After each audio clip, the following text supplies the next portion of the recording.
Hello and welcome. My name is Rich Whitworth. I'm the content director of The Medicine Maker. I'm here today with Erik Storm, fluid management business leader at Cytiva, which is handy because we're here to discuss fluid management. So welcome, Erik. Thank you. We're here to talk fluid management.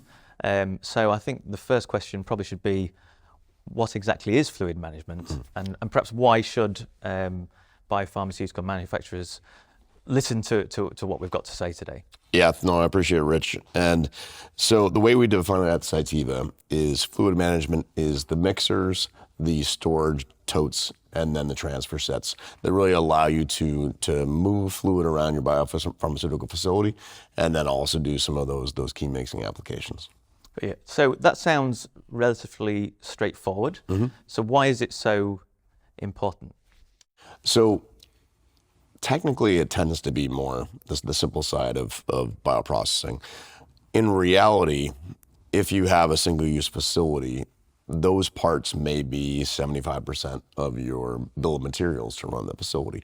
So you can't run the facility unless you have those parts on hand. So it's supply chain wise and logistically, it can be complex. And that's where we're really trying to bring some of our lessons learned from standing up a lot of single-use bioprocessing facilities to simplify that process.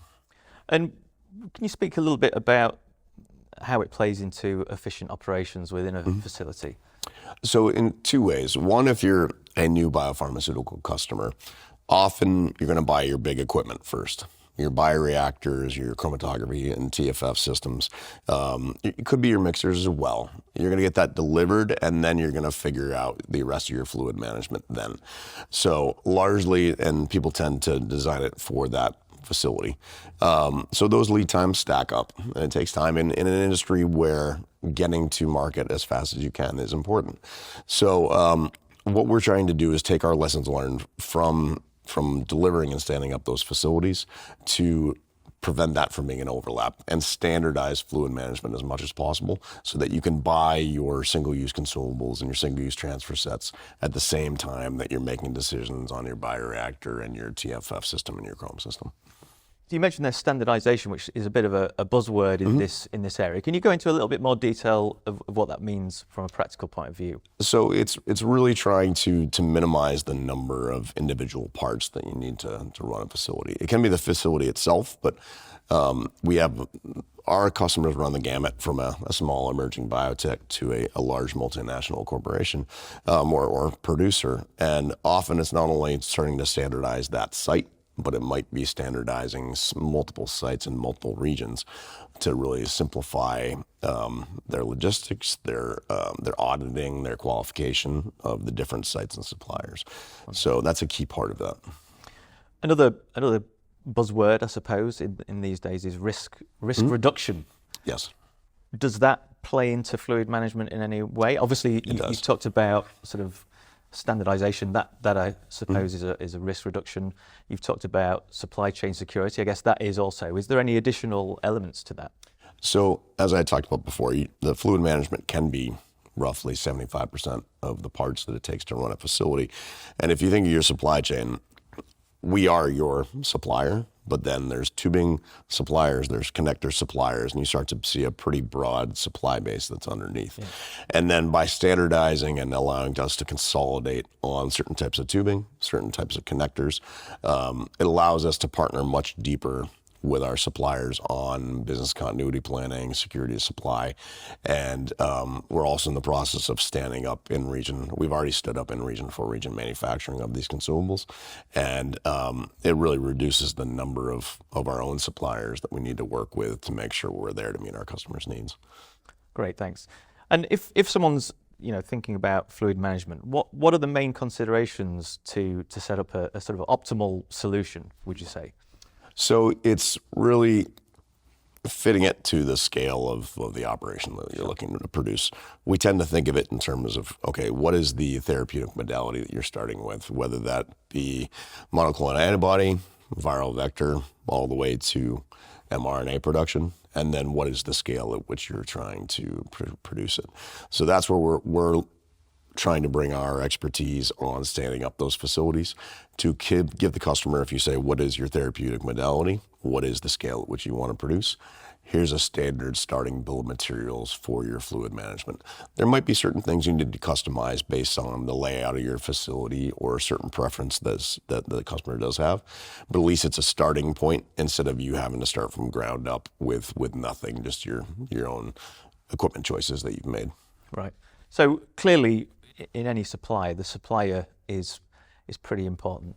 So what's the difference between I suppose a good supplier, which most should be if they're in business, and a great supplier? What's the differentiator there? So I touched on it a little bit before. A lot of it starts with how thoroughly have you qualified your suppliers underneath you, both with auditing, material qualification, checking and working with them on business continuity planning, security of supply, setting up safety stocks for key material.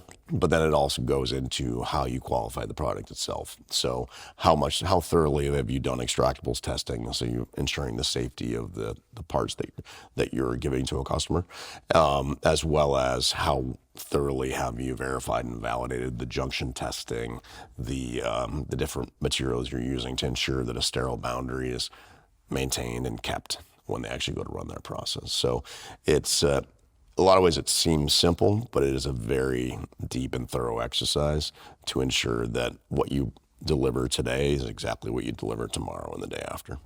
Absolutely.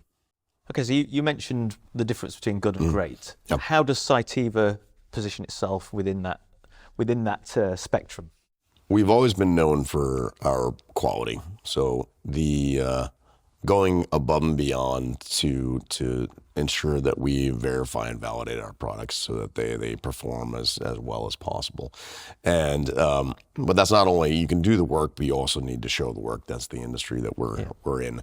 So one of the things we're known for is our validation guides that we'll hand over to customers that allow them to then take that quality and implement it into their own information to ensure that regulators have the information they need when they come to check the readiness of a facility.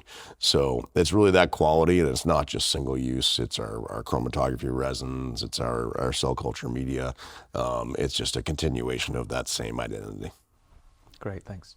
So I don't think it's any secret that the world has been suffering some supply chain woes in recent years particularly. Sure. What lessons has Cytiva learned and then applied following that excitement, I'll put it that way? Part of it is how we communicate with our customers and with our suppliers. We're trying to put more standardized tools in which we can work with our customers to understand their historical and ongoing usage, so we can communicate that down through our supply chain and ensure that as big changes in demand come, we minimize the impact on on-time delivery. Largely the last few years has just exacerbated and let people know the complexity of fluid management and just running a single-use bioprocess facility. It takes more collaboration amongst the supply chain. It's less transactional, where I just place an order today and I don't give you much information. It's more of a partnership to say, okay, do some risk-based approach to what if my volume is A, what if my volume is B, what if my volume is C, and run scenarios with your suppliers, again, going into business continuity planning as well as security of supply planning. And that's largely what the last few years have taught us, where the weak points are, and then taking that and trying to improve. Great. If you've got one take-home message for people watching this short video, how would you sum all that up in a short sentence? Fluid management, go. And it really goes back to Cytiva's experience with our Flex Factory offering, which is our ability to deliver a turnkey bioprocessing facility. So we've stood up over 100 of those, and we've learned that largely amongst those different bill materials we'll set for that customer, fluid management doesn't need to be highly customized. It can be standardized, and by doing that and taking that experience and using it as a starting point, it really simplifies all those communications and those supply chain management that I talked about. So it's really showed us that standardization is possible. Yeah. And we're working deeply with customers to move in that direction. Fantastic. Well, thanks so much for joining me, Erik. It's been a pleasure chatting to you briefly. Thank you very much. I appreciate it. Cheers. Thank you.